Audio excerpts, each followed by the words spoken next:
We're live. I've hit the button to go live, which means any minute it's going to start doing it. And I'm just going to start talking because before it tells me I'm live, it always shows up. Which means any minute it's going to start doing it. And I'm just going to start here. Excellent.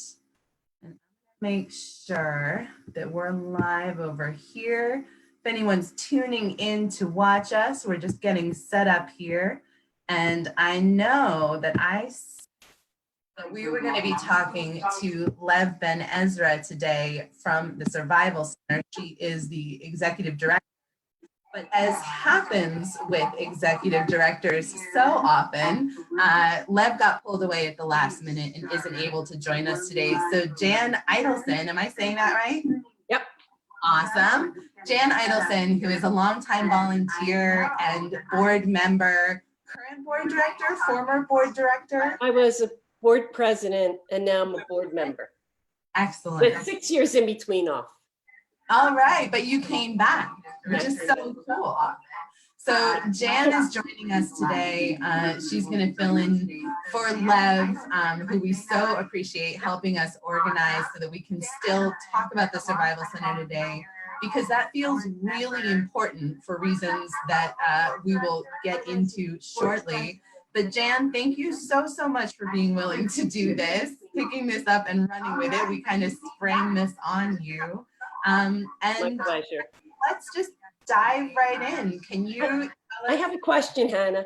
There's a lot of background noise. I can hear us talking. Can you turn that volume down?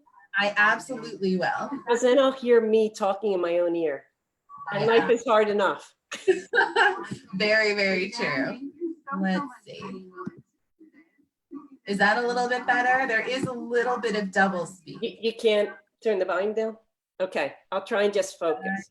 If you focus on Zoom and don't worry about the Facebook Live. Okay. Yeah. Well, if thank you. Open, you could even close it. Okay. So thank you for focusing on the Amherst Survival Center. I've been a part of this for, I guess, around 14 or 15 years. It has been led by a series of amazing people from Jane Halapa to Vanjie Westcott to Cheryl Zoll to Mindy Dom, and now the awesome Lev Ben-Ezra. Yeah. So I am no Lev Ben-Ezra, but I will try my best to share with you about our Survival Center. Awesome. That is so great. We really, really appreciate it. And I mean, maybe this is one of those Kismet moments because I'm excited to have you on. You have so much history of the Survival Center. And let's start, before we kind of jump into all the things, let's just start with the picture behind you because you were telling me a little bit about it. Can you share a little bit about your background? This is about half of a picture of what we give out to like a family of 3 or 4 once a month. Wow. And the picture is wider than what I could get in. Yeah. But people leave here once a month with about a week's worth of food. Now that might sound really good and it's great. Yeah. But we can do better. Yeah. And we'll talk about that later. Yes, absolutely. I know. And it is, I mean, you bring up right off the bat a really important thing and something that I think a lot of people are feeling right now, which is, you know, as we all try and do what we can, there are feelings of like, am I doing enough? Can I do better? And I think volunteering is a question that a lot of people are struggling right now, especially with the backdrop of COVID. Right. You've been volunteering for a long time. Can you just talk about what volunteerism means to you and then also how you've continued to feel comfortable doing it? Well, let me just, before COVID, we had about 220 volunteers a week. And volunteering for me is what gets me through life. Yeah. I mean, it's, you know, the giving truly is the receiving. And I'm in a position where I can do that. You know, people say, well, who comes to the Survival Center? You know, it's not just people who, you know, might be people who have 2 jobs, but can't make ends meet because of everything so expensive. Right. It might be people looking for community. It might be people who are new to this country. I mean, there's such a variety of people that come, but I come.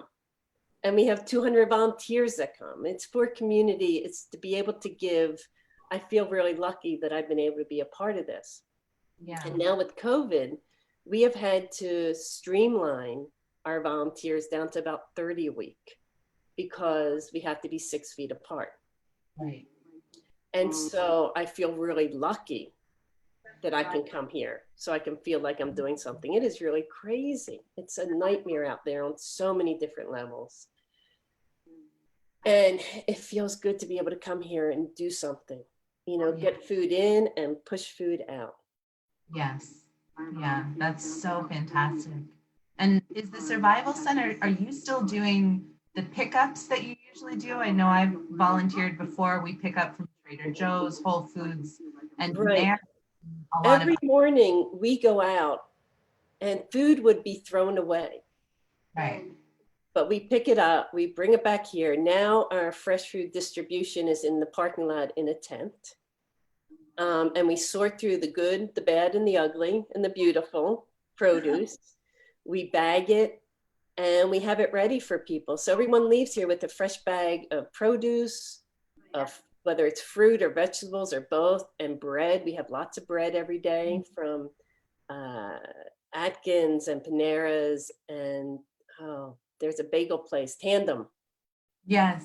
That's donating every day. You know, you just see such beauty in all the giving. Yeah. And so that's what we do here. We're kind of like, we get as much as we can and then we push it all out. Yeah. Yeah. I guess my hands look really big in this. I know, right? There's a lot getting used to this format. It's so true.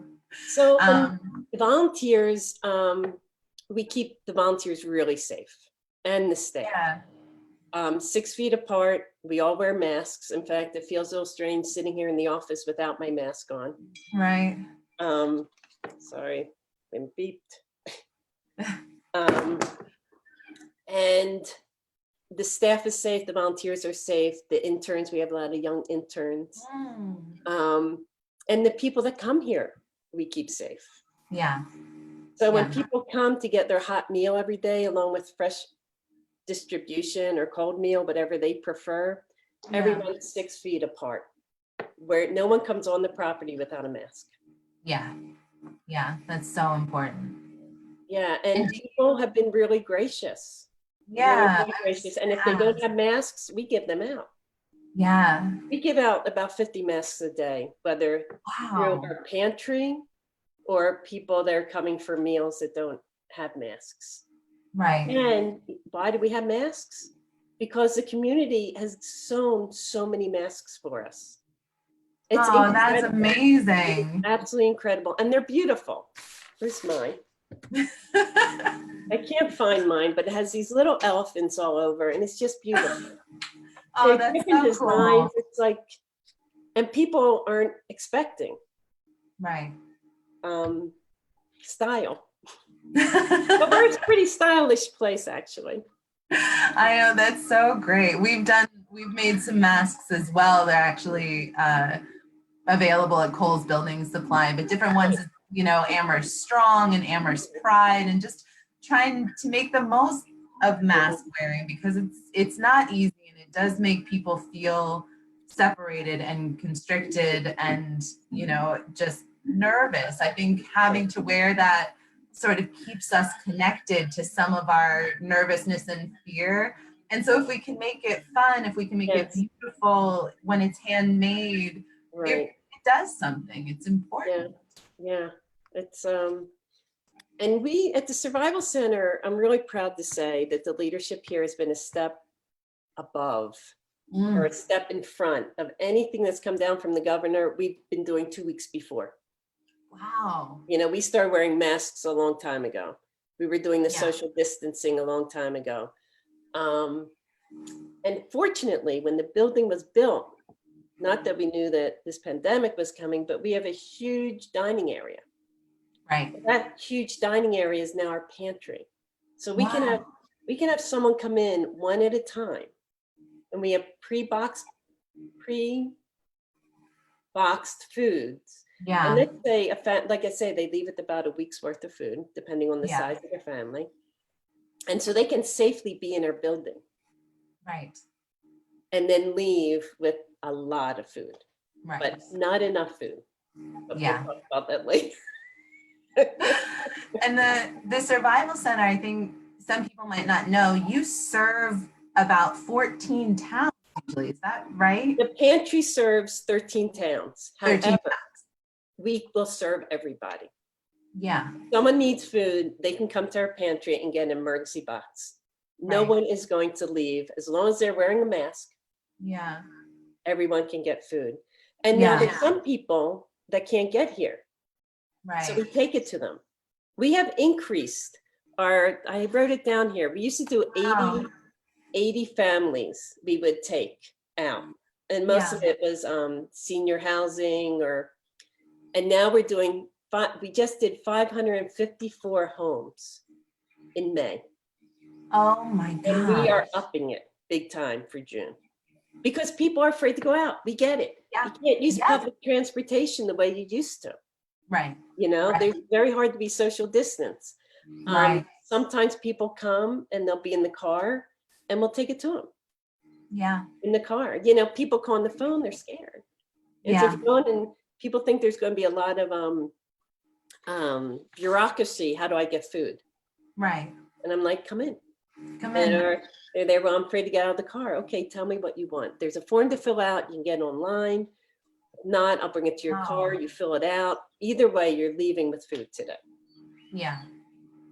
And that is so incredible. And I think you bring up, at least for me, you bring up a really interesting point, which is that one thing through this time is we are experiencing the concept of survival in a different way. There are people experiencing it potentially for the first time more because of their fear of contact, and you all being a resource for connection, not just to food, but connection to something that feels safe and supportive. Yeah. Which is incredible. But Hannah, it's really unfortunate that we haven't been able to do community the way we want to because of the social distancing. Oh, yes. I don't know when we'll be going back to eating together.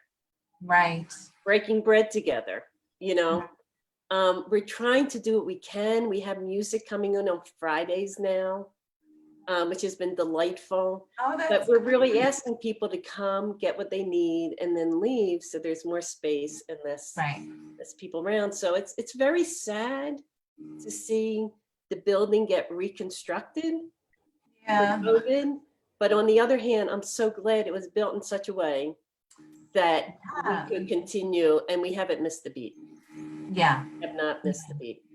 That is incredible. And you were telling me you were president of the board during the time that the building was money was being raised and the building was being built. How does it feel now to see it serving such a fuller purpose, being able to respond? Well, Cheryl Zoll was the executive director then, and we were a good team, and we had a capital campaign committee, and we had great architects and builders, and it was, you know, the Survival Center is kind of magical. It's like, it's really, we'll be looking for something and then all of a sudden it'll appear. And so the builders we found were awesome. The architect was awesome. And it always felt good to see it being used. And you don't even have to turn the lights on in this building because there's so much lighting. And in that building, it was in a basement, and people can come in here and breathe. Right. Did I ever think it was going to be taken apart? Like, we don't have a community store now because we took all the clothes and household items into storage so we can fill the entire place with food. Yeah. So we can go to the food bank 5 times a day. I mean, 5 times a week, sorry. Wow, 5 times a week, but we used to maybe once or twice. Now it's like,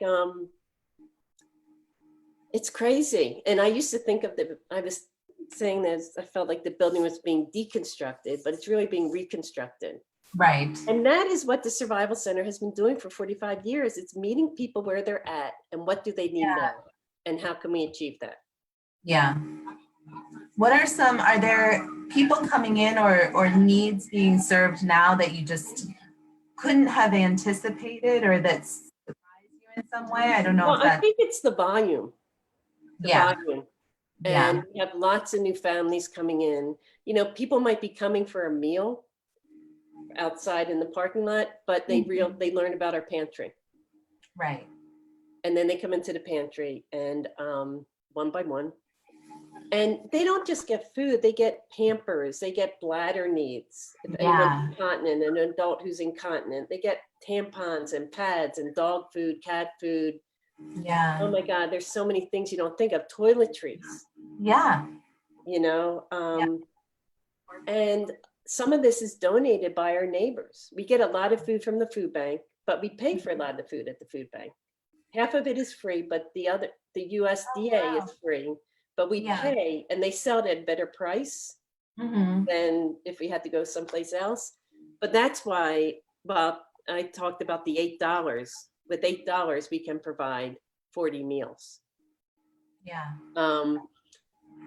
So it's more the volume, and we have intake forms in 3 different languages. Wow.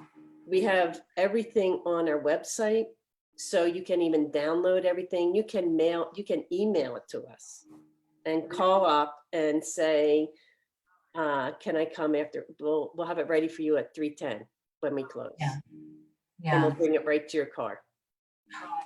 That is so phenomenal. It's really It's amazing what the pantry team has done yeah. to serve our community.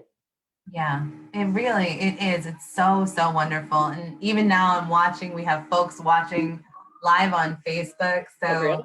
I want to say quick hi to Diana and Claudia are here, Terry, Kristen, Lisa, my longtime friend Lee Wicks. Hi, Lee. It's so wonderful to see everyone. And Jan, you're getting a lot of love on here, a lot of thank yous. Thank you for your passion and your leadership. And oh, that's so sweet. It is such a team. It is an amazing team here. Yeah. And like Kohl's across the street, I'm not just trying to give you guys a plug, but you guys you cut our grass and plow in the winter for us. Yeah. You know, we want this feeling of neighborhood to expand as far as it can. Yeah. And people come here from where, you know, now we're starting to do deliveries to where. Wow. That's 45 minutes away. That's part of our catchment area. And if people come here that aren't a part of our catchment area, we will give them food and then advise them where they can go in their catchment area. Yeah. It's so that connection point is just so unbelievably crucial. And I know I appreciate you for calling out Kohl's because I know that Kohl's feels very strongly about the community aspect. I mean, that's, you know, what my job is all about, what the Mill District is all about is finding these connection points and continuing to build and really creating a hub in North Amherst that has existed for a long time and is now really getting some attention and some energy and momentum. And then to have this crisis happen, you know, Kohl's building supply has also been open through this whole time because there were things that people needed. I usually go over there a couple times a week. Yeah. Oh my God, I need a mallet. There's always something you're just like, oh. And I got to tell you, when Jake's first opened, I think on Tuesdays they would donate part of their earnings to the Survival Center. Yes. Yeah. It's so awesome. And we're going to have a lot more things like that. I mean, I know for me personally, when I started working for WD Kohl's and with Cinda Jones, she's a longtime volunteer and major advocate of the Survival Center. You know, and I remember my first week when I was getting up to speed on everything, one of the things she included was that if I wanted to volunteer at the Survival Center during work time, that she considered that to be part of my job and part of my role and feel free. And I did for a very long time and will continue. So how did that feel to you? What did you do when you volunteered here? When I volunteered, I always got to be part of a pickup team. I volunteered first on Mondays and then on Thursdays. And so I got to drive the van, which felt super cool. Anyone out there who wants to drive a van around and feel cool, I highly recommend it. And I and one other person would go and do a pickup from Trader Joe's, Whole Foods, and Panera Bread. And what that entailed is you showed up at each of those places. Those stores would have everything ready for you, all the things that they were getting rid of, either because they couldn't sell it, it was too close to the date, or it was overstock, whatever the purpose was, they would have it all organized. We would load it in the van. I got to do my favorite Tetrising thing. I'm an excellent mover if you ever need help moving. You heard it here live. Yeah. And we would try Anna's offering to help you move. I know I should be careful. But then we would bring it back to the Survival Center and unpack it all. And it just, it was an hour and a half in my morning, and it just made me feel so much a part of things. And I really appreciated it. And I've had a lot of conversations with Lev in my capacity as placemaking director for Kohl's. Lev and I have had a lot of opportunity to talk about all the different ways that the Survival Center could continue to be a place that people come to. And one thing we've talked about a lot is how we break down stigma around the Survival Center and places like the Survival Center. I think, just what we're speaking to around the COVID crisis, there are a lot of people who think of themselves, oh, that's not a place that I need to go to, or I'm not needing things around my survival. And so, but one thing that I really appreciate is that anyone can go and have a meal there and connect with people. And Lev and I have talked about having other events at the Survival Center, making it more of a community space that feels, even bigger than just necessities. I'm just getting what I need and leaving. Before this crisis, we had talked about different ways to gather there, and it's such a beautiful space. What are some ways that you find are helpful to kind of break down stigma that people have about, oh, I don't go there, I shouldn't go there? How do we help people recognize that it's for everyone? It's a really good question, and it's tricky. Like pre-COVID. Oh no, we're freezing. Okay, you're frozen, but I'm going to keep talking. Once we get back to having people in here, I think having different events is great. We want to do that because it's a bridge. People come in here for one thing and they leave knowing that this is a safe place, and it's not like a creepy place to come. That they're respected here. Whether you volunteer, whether you need food, whether you work here, there's a level of dignity. Right now, during COVID, we just try and make everyone feel as welcome as possible. We're out there greeting them in the parking lot. I think we need to get the word out. I tell everybody, when I make thank you calls for people, and the community has been so incredibly generous. So sometimes I'll make thank you calls to donors, whether it's $10 or more, and I'll remind them, we're here for you too. Someone gives us $100, we're still here for you. Like we're all, I hate that phrase now, we're all in this together. I know, it's become. But I used to say that years ago, but it's, that's what makes the Survival Center special. Yeah. It's the give and take. I might give, I take so much more than I give. I take back. I get so fed on so many levels. Yeah. By being here. I take food home. Yeah. If there's food at the end of the day, I have the best blueberries and raspberries. They're organic. I'm like, so I encourage my neighbors to come. I encourage everybody I know to come here. If I'm in line at the food store, and someone's talking, I said, oh, about the Survival Center? Bus 33, I think it is. Yes. And so when people are asking for money, I have a brochure for the Survival Center. And aside from giving them money, I give them the brochure. That's so great. You know, because it's not just people who don't have homes right now. Right. Ever. You know, we see about 6,000 people a year. Of that, maybe 30 to 50, unfortunately, are experiencing homelessness. But there's still the other how many thousands left that are people just trying to make ends meet and find community. Right. Yeah. Yeah. So I should probably talk to you since we only have 4 minutes left, Hannah. Yes. So I wanted to ask. Are there any other questions? Yes, I have another question. You know, we're talking about folks that come to the Survival Center to get things that they need. Can you talk a little bit about volunteering? And I know we're in a time right now where people might be nervous about volunteering, and you're cut way back even on your capacity for volunteering. Are there ways that people can help, whether it's being there in person, picking up? I saw something about donating empty egg cartons. I mean, are there things that people can still do to feel like they are helping? Yeah, there's so many ways people can volunteer. As I said, we had to cut down on the number of volunteers here in the building.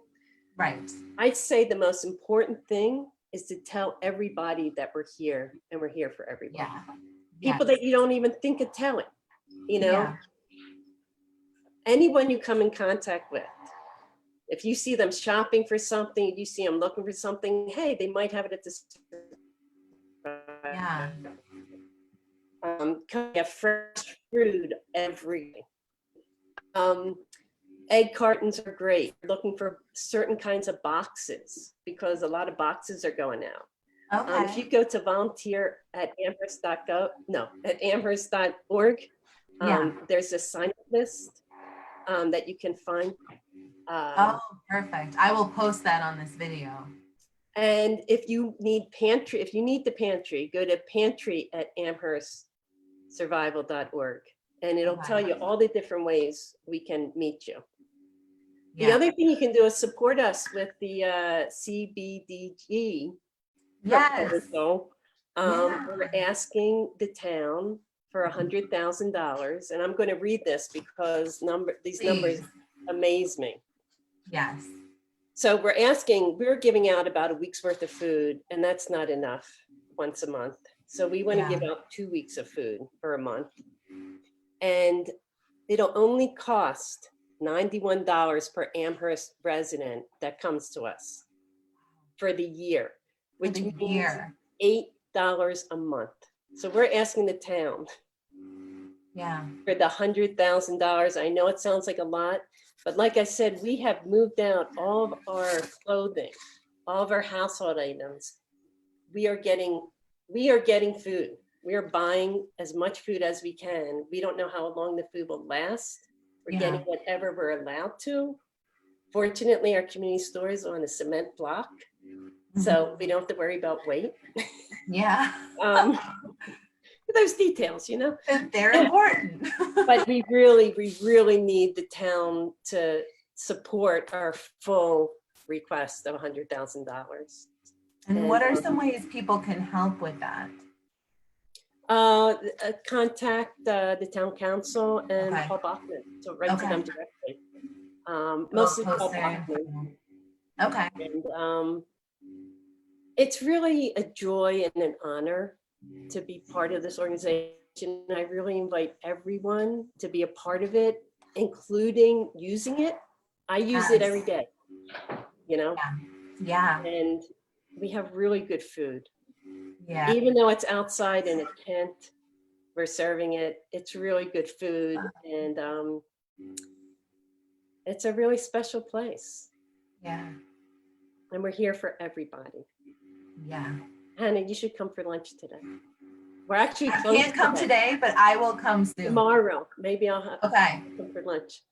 And everyone listening, come get fresh produce. We're here for 12 to 3.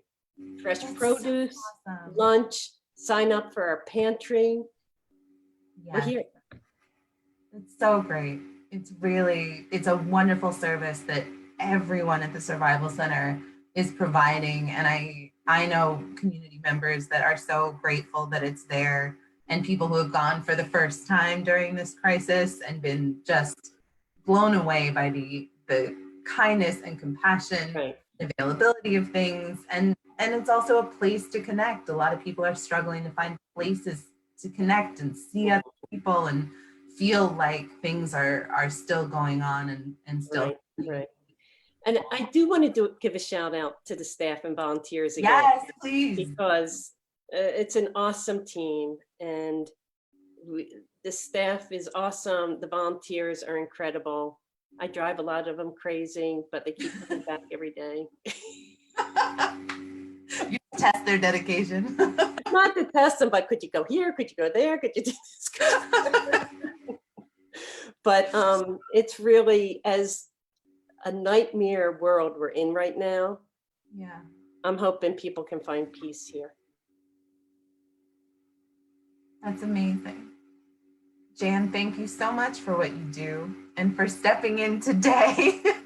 This was very last minute, and you really rose to it for me, and I'm so grateful. I think this is a really important conversation to have right now, and a really important resource to make sure people are being connected with. Thanks for giving us the opportunity. Yes, absolutely. And I'm going to post, when I post this video for folks watching, I'll post it with all the information and contact info and ways to ways to be an advocate. And Jan, I promised you that we would wrap it up.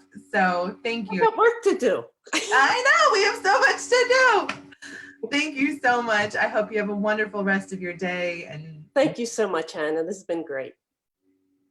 You are absolutely the best. We'll talk to you soon. Bye.